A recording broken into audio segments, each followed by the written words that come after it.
Share बाजार stop loss.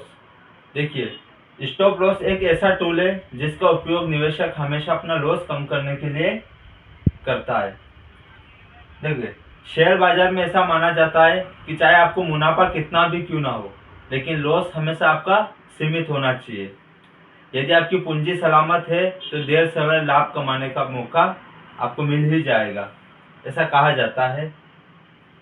देखिए, stop loss क्या होता है कि जैसे आपने कोई भी एक ट्रेड लिया है, मान लीजिए किसी भी कंपनी के शेयर में ट्रेड लिया है या ऑप्शन ट्रेडिंग में, तो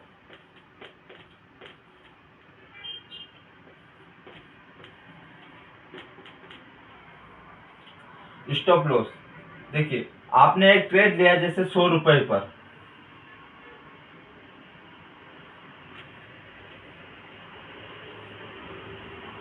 आपने 100 रुपए पर एक ट्रेड लिया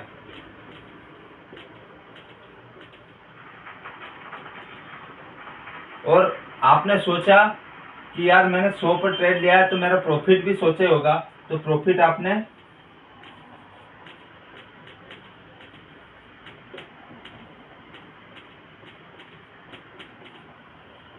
आपका प्रॉफिट सोचा कि यार 100 रुपए में जो ट्रेड लिया है आपने उसका प्रॉफिट सोचा 105 रुपए, कि जब मेरा ये ट्रेड 105 पर जाएगा तो मैं अपना प्रॉफिट बुक करके निकल जाऊंगा। लेकिन जब आप 100 पर जो ट्रेड लिया, हो सकता है वो ट्रेड विपरीत भी चला जाए, आपकी इच्छा अनुसार ना चले और उल्टा चला जाए, तो आपने उसका स्टॉप लॉस भी लगाना बहुत जरूरी है। तो स्टॉप लॉस, जैसे आपने 100 का ट्रेड लिया है तो उसका स्टॉप लॉस लगाए जैसे 95 रुपए। देखिए, डीमैट अकाउंट में क्या होता है कि जो भी डीमैट अकाउंट होता है, आजकल सारे डीमैट अकाउंट में ब्रोकर ने सुविधा कर दी है स्टॉप लॉस की, जिसमें स्टॉप लॉस की सुविधा होती है। क्योंकि जैसे आप जो स्टॉप लॉस लगाते हैं वहां पर आपका ट्रेड जाता है तो वो अपने आप ही एग्जिट हो जाता है, जिससे आपको ज्यादा नुकसान नहीं होता है। यदि मान लीजिए ये जो 100 का ट्रेड है, ये गिरता गिरता यदि 90 तक भी चला जाता, तो आपने जो स्टॉप लॉस 95 पर लगाया है तो आपका तो यहीं पर एग्जिट हो जाएगा,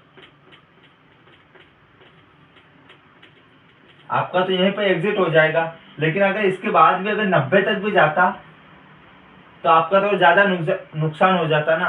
तो आपने जो स्टॉप लॉस लगाया 95 रुपए का, तो आपका तो यहीं पर एग्जिट हो जाएगा, तो आप ज्यादा नुकसान से बच सकते हो। इसीलिए स्टॉप लॉस का उपयोग करना बहुत। अकाउंट में क्या होता है कि जो स्टॉप लॉस आप लगाते हो उसकी वैधता सिर्फ इंट्राडे तक ही सीमित रहती है। यदि जब बाजार बंद हो जाता है तो आपका स्टॉप लॉस भी कैंसिल हो जाएगा।